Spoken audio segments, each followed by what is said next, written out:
Oh, one more time for joyful noise.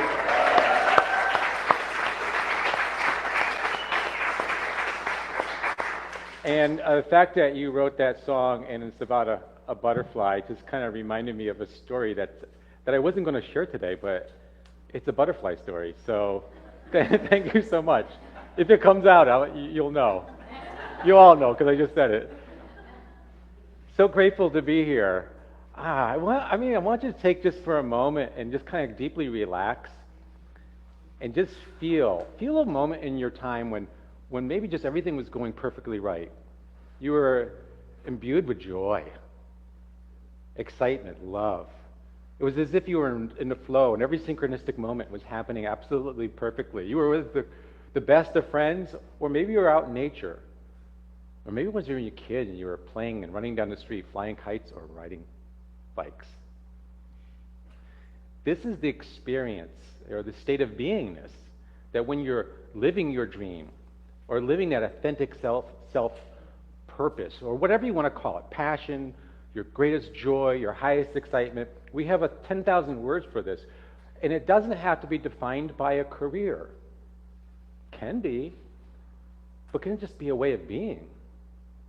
And so the definition of the dream is really up to you. And so I'm going to basically share my story, but I'm going to share these 7 principles that I felt were refined as I went across country. And they're really about, number 1, it's your dream. It's really what's up. That's defined by you. Number 2, you don't need anybody's permission. You don't need to seek approval. Number 3, and this is a big one, you're already ready. Which leads me to number 4. Move. Nothing really happens until action, right? Take that one small step towards your dream, whatever that is. Open up to trust. Trust is the next principle. Trust, when we can be in the trusting of the universe, trusting of knowing that there's a divine sense of me that's greater than myself, and my own little beingness, that probably knows the way when I don't. And so be open to the guidance. Trust and open to the guidance kind of goes hand in hand. And then the one I threw in there, which I feel is really the pinnacle of them all, is just stay in a high vibe state regardless of whatever happens. Whether there is rain or whether there is something like a flat tire, which I had a few of those, just know that enjoy that moment too. Just know that it's all good. And the last, which I think is the most defining thing, is be the journey. It's all about the journey, not the destination. We're trained and conditioned in life to be destination seekers. We have SMART goals. We have things that are like dead lines. Think of that word, dead lines, right? Enjoy the journey. Enjoy the journey. Because it's happening through you in every single moment. And so the more that you can be in the joy of the journey, it doesn't really matter. I had so many people that were asking me, like, where are you ending up? Where are you going? Where are you, what's the end point? I said, I'm going west. And they'd be like, can you be specific? I said, yeah, the Pacific. That's as specific as I could be. So it's part of just knowing that, as you point in the right direction of your dreams, desires, and goals, the universe will help take you there. For every step you take, there's a synchronistic thing that's happening to kind of encourage you, as well as create that pathway of flow for you. So in the very first thing was the knowing that it's your dream. As I started sharing this and started talking to people, it's not everybody's dream. And that second thing, you're not always going to get support from everybody. I got a lot of support from this community. There are people that were liking my Facebook posts, and they were sharing them, and they were commenting on them. And I would wake up in the morning, like in my tent, and I would see these things, and I'd be like, that would give me the fuel for the day. So I really expressed gratitude because that encouragement really, really helped me to know that there was other people out there like engaged with the process of me riding across the country. But the whole thing about living your dream and knowing that you don't necessarily need approval from others. There were people that the friends that didn't. There was one friend of mine that said, Ron, you're 63 years old and it's an old Schwinn bicycle. It's 30 years old. You got to get a new bike. And are you ready? Like, he was like really nervous for me. And sometimes our friends and our family are like, they double question everything you think of. But know that you don't necessarily need approval. Some will, some won't. It's really about your dream. And the whole concept of being ready, I didn't really train, I'll be honest. I did one of these overnighters, test the gear, I found a campground, I rode to it, set up my tent, and then I was like, didn't really put in the hours of training. And matter of fact, I had some health issues that were going on, and I was kind of in my mind thinking like, oh, I don't know if should I put this off, type of thing. Should I put this off? And as I started riding, I actually started getting better. So as you move forward, you become conditioned. Your legs get stronger. When you're sitting on a little saddle too, your butt starts to get acclimated to it too. So I mean, it's one of those things that as you move forward, then you start to become healthier. You start to become stronger. You start to have that stronger vision in your mind.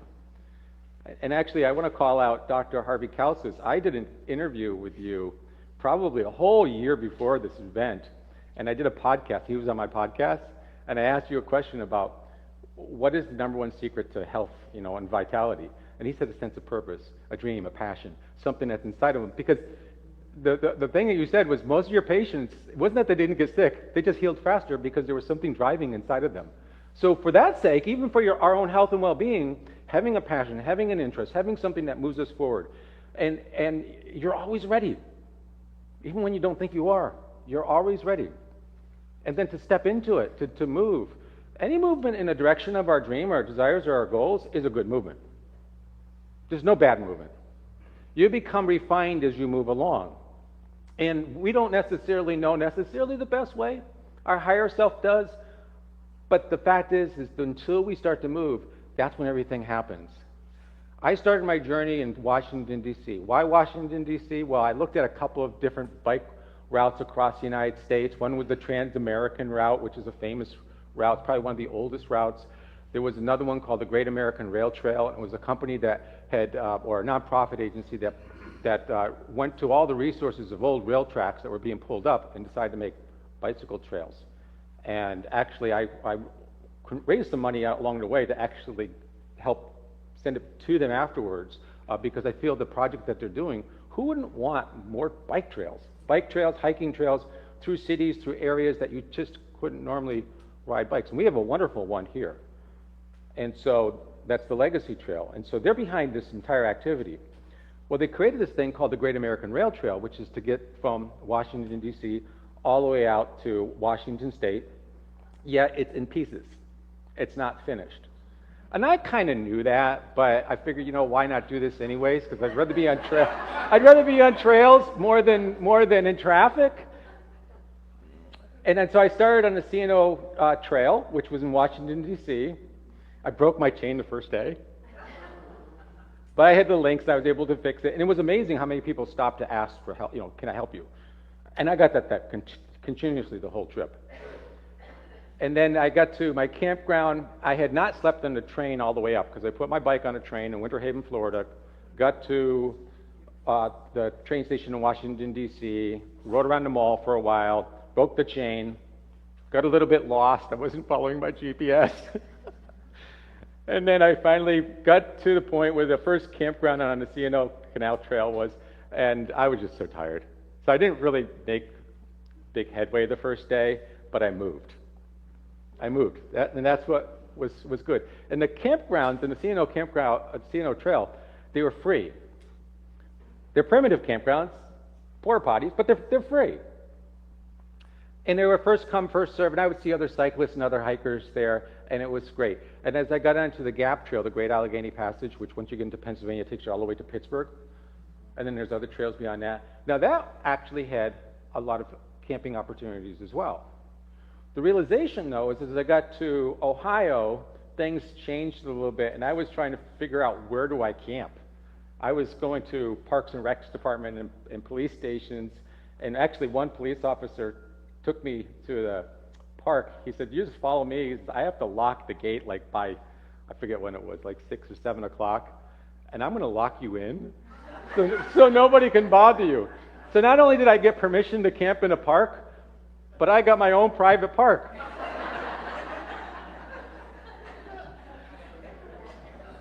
So you have to ask. That's part of the exploration. I didn't necessarily know where I was going to stay. I couldn't plan that far ahead. But everything always worked out. There was one time I was coming through these trees. It was on the Ohio Erie Trail, and I was coming through these trees, and it was starting to get dark, and I always had this affirmation that I'll have perfect accommodations by nightfall. I started saying the affirmation louder, because it wasn't happening. I know I'm going to have perfect accommodations. So anyways, what happened was I came out, and there was a father and son playing baseball, and so I asked them if they knew about any campground. He was nice enough to say I could camp in his backyard, but he knew of actually it was a cyclist campground that was off this trail, and it wasn't that far away. And then he met me there later with food. His family owns a restaurant in town. So he brought these bags of food, and him and his son sat down with me, and we talked for a while. So just these wonderful opportunities as things go on. So part of that is just trusting and knowing that sometimes it's going to change. Sometimes it's going to change. Even when you're totally in the unknown. And this is where the butterfly comes in. I was actually on one trail, and I forget the trail, but at the end of each trail, when it ends, you got to take regular roads to go get to that next trail. And so I would put these data points in my phone, because I was using an app that was allowing me to GPS. So as soon as I just ride the trail with no GPS. Why would I need it? I get to the end of the trail and then go to my phone, and there was no cell signal. And I oh, this is interesting. It's like I'm walking around, and it was a left and a right, a left and a right. And there's a 50-50 chance of making a right decision, or a 50-50 chance of making a wrong decision, right? But if you think as a possibilitarian, you know there's really no wrong decision. There's just movement, right? So what happened at that point was the strangest thing was there was this little yellow butterfly who flew. I don't know where he came from, but he flew. It was like he was flying right towards my third eye, flying right towards my head, and then does this circle around my head, which I thought was strange, and started dancing in the direction to the left. And I'm Mr. Butterfly? Or Miss Butterfly? Is that the way? And then it was it repeated the pattern. What does that tell you? I decided to ride to the left, and then the butterfly actually kind of kept with me for a little while. Eventually, I got to a point where my phone kicked in, and I was going the right way. The universe is conscious. It's with you all the time. And the moment that we see these clues and recognize them. So the rerouting, I got to a point where I ended up taking this Great American Rail Trail, less campgrounds. There was one difficult moment where I just kind of had to find a place, and there was the neighborhood dogs already sniffed me out, and they're I don't know if I could camp here. I moved a little bit more. So finally, I got up and I said, I got to figure out a better way. I had found on an app it's called Warm Showers. It's like couch surfing. You familiar with couch surfing? It was an app called Couch Surfing. This is for cyclists. It's cyclists supporting cyclists. They're hosting them in their homes. And so I reached out to a few people along the way, and I reached out to this lovely couple, Bill and Cassie, who had done a cross-country trip together years before. And they have a farm just outside of Kokomo, Indiana, and I ended up staying with them for the evening. And it was just fun to listen to their stories. And they said, how do you feel about the Great American Rail Trail? I said, there's not a lot of camping. And then as he shared his adventure with this other trail, which is the Trans-American Trail, which has been made by the Adventure Cycling Association, one of the oldest trails, there was always camping. There was always, and he actually showed me the app with the maps on it, and I zoomed in on the app and said, what are those green things? He goes, those are campgrounds. What are those red things? Those are grocery stores. What are those, you know what? Oh, those are bike shops. Everything was mapped out. I'm wow, this is a cyclist's dream. I downloaded the app, we figured, okay, for me to get from A to B and also ride this, the Katy Trail, which I wanted to ride the Katy Trail, I figured like this is a diversion. I had to take a hard left. I had to kind of not really backtrack, but go a little different. I know I was adding days to my entire journey, but it's a long journey, so why not? And then I figured I had to get some of these people to the Warm Showers app, campgrounds, and find out how many points I could make it to there. And I have a friend that I worked for 30 years ago, and I called him up, same phone number, and he actually invited me to stay at his house, and he was like 70 miles from where I was starting. So I stayed with him, I stayed with some other people, and it was absolutely fantastic. So it all works out, and realize that as you go in the direction of your dreams, desires, and goals, you may not necessarily have to fixate on that endpoint. It may change. How many of us are doing the same thing we did when we were first set off into the working world, right? One. But the thing is it's being open to that change. See, insistence creates resistance. The more that we insist on things that we have to be a certain way, the more we become fixated and it's got to be this way or not, the more that we can create resistance to the very thing that's flowing through us and flowing through the essence of the universe that supports our dream. Just know what it is that you're excited for. And when they shared this story with me, I was super excited, and so then got up early the next morning, and I made a beeline, and I hit all those spots. I stayed at different people's places. I got to the Katy Trail, rode the Katy Trail out, and then I ended up getting onto Trans-American Trail. And as I got to a certain point in the Trans-American Trail, I was halfway through Kansas, I did this trip when I made a decision. A lot of people asked me, are you going to ride solo, or are you going to ride with a group? And I said, I really want to ride solo. It would be nice. I tried to ask a few friends, like, would you like to do this with me? And everybody was like, yeah, but the excuses came out. Yeah. And then, so finally I'm halfway across the country, and everything is going good, and I'm in the middle of Kansas, and there's like cornfields, it's hot, I'm tired, I'm riding down the shoulder of a highway, and I hear this voice, are you going west? And I'm like, God? Why are you out of breath? And it was another cyclist who had just caught up to me, and he saw my bags, and I was seeing a lot of people going east, but I wasn't seeing anybody going west. And so he caught up to me, and his name was Nate, and because of the traffic, we said, let's find a place to sit down and eat, and we discussed this because we thought, wouldn't that be great? He was having some, struggles with some things where he wanted to quit. He said, twice I was ready to quit. And no, we can do this. And he was also what I call a bicycle genius. He had the high-tech bike. I had this old 30-year-old Schwinn. I mean, literally, everywhere I was going, everybody had these modern machines. It's like going to a Tesla party with a 1973 Ford Pinto. It's like you don't really fit in. You don't really fit in. And I would constantly get I'm not the average age of a cyclist, and I've got an older bike, and I constantly get these you're going across country with that? You? And then when I get to New Mexico, California, it's like, yeah, you went across the country with something like that. That's pretty cool. So the fact is, you've got to be able to be open to this. And I was open to the fact that my journey changed at that moment. I had another individual, and we were supporting each other.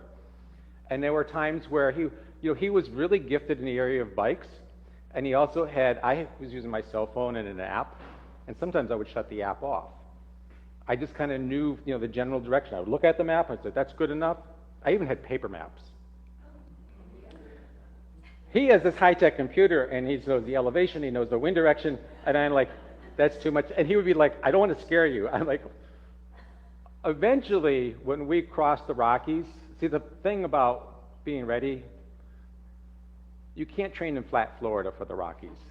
But by the time you get there, you're ready.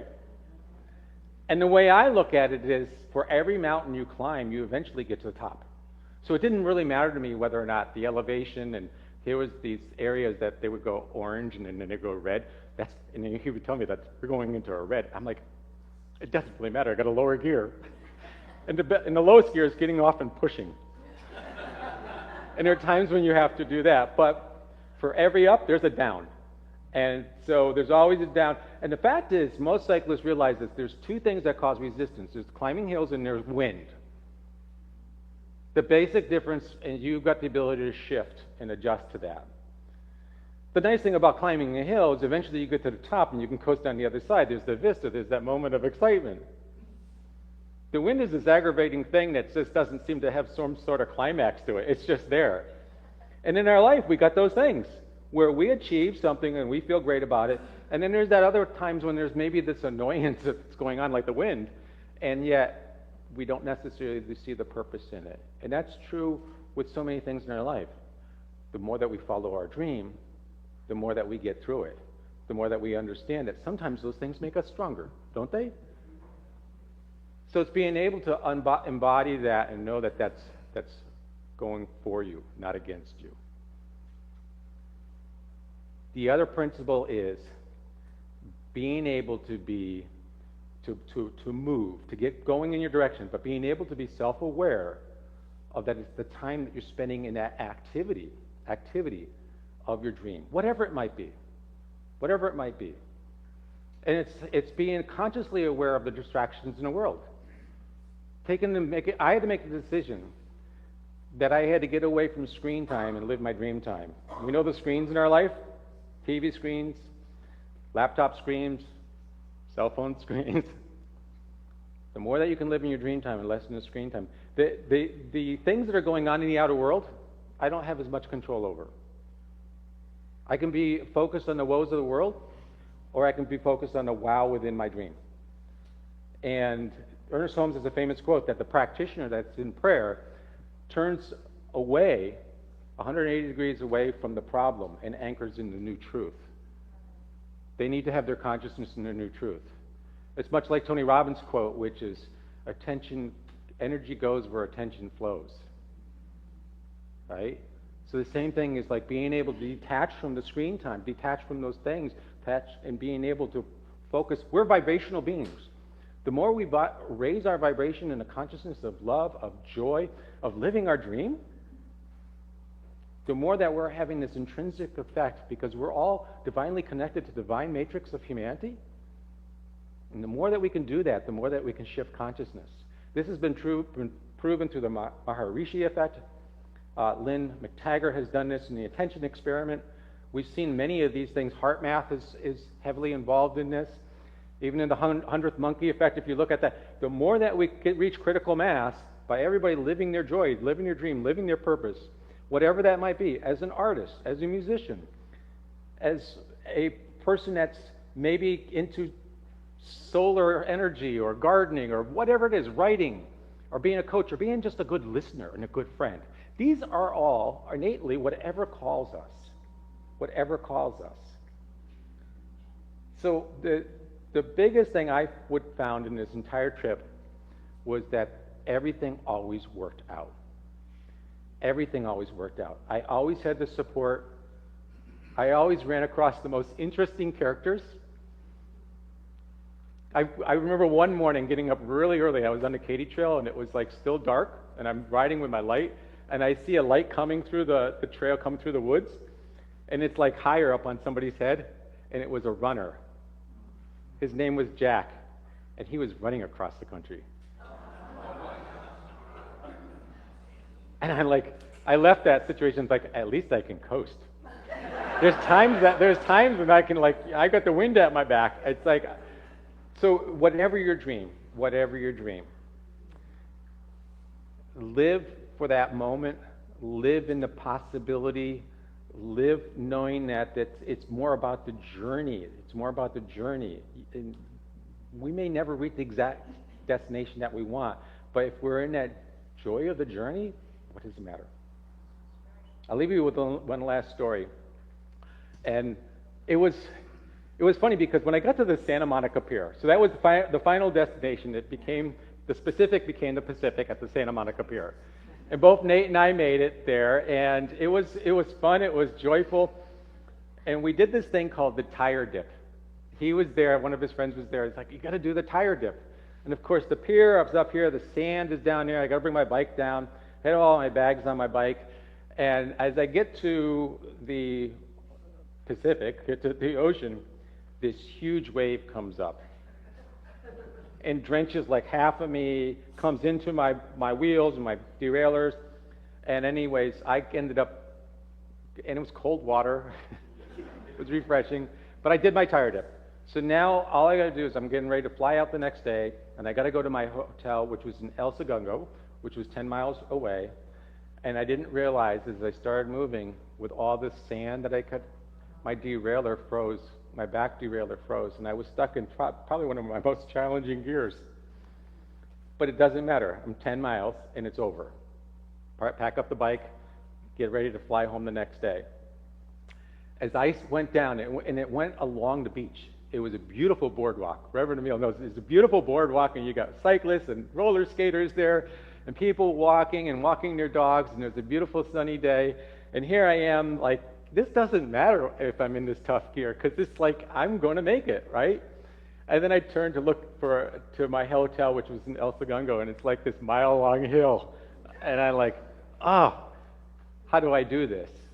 And I was like contemplating, do I get off my bike and do I walk it? Do I just walk it? I mean, there's no shame in walking your bike, right? Or do I just stand up on my pedals and just crank as hard as I can and get as much momentum? I decided to do that because I figured it's my one last try. So I got going, and as it turned out, it's like I was breathing heavier and heavier. Kept looking down because I didn't want to look up, because the more I looked up, the more intimidated I got. Like, that seems to be getting farther and farther away. And as I got to like halfway point, it was like, I couldn't breathe. It was like you have that burning feeling like in your lungs. And I get to the crest, to the top of the hill, and this guy half my age in a skinny little tire bike with like a racing bike goes by me and goes, "Wow, I'm impressed." And I wanted to say thank you, but no words came out. I couldn't breathe. I went 3,500 miles for some sort of affirmation from a stranger, and I'm like, whoa, that feels good. So whatever it is, live your dream, whatever that intention is. It doesn't have to be simple, it doesn't have to be grand. It's calling you. It's really calling you. It's within you. It's the song of your heart. And the more that you know that and connect with that, just know that the principles will always work with you. The principles that we teach here. Know that it's your dream. Know that you don't have to have anybody else's approval. And the fact that as soon as you step into it, you'll find your way. You're already ready. And the more that you move, and the more that you open up to trust, and the more that you stay in that high vibe state, even during those low vibe moments, and be the journey. And that destination becomes you.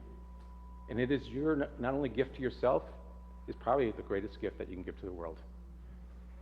Thank you.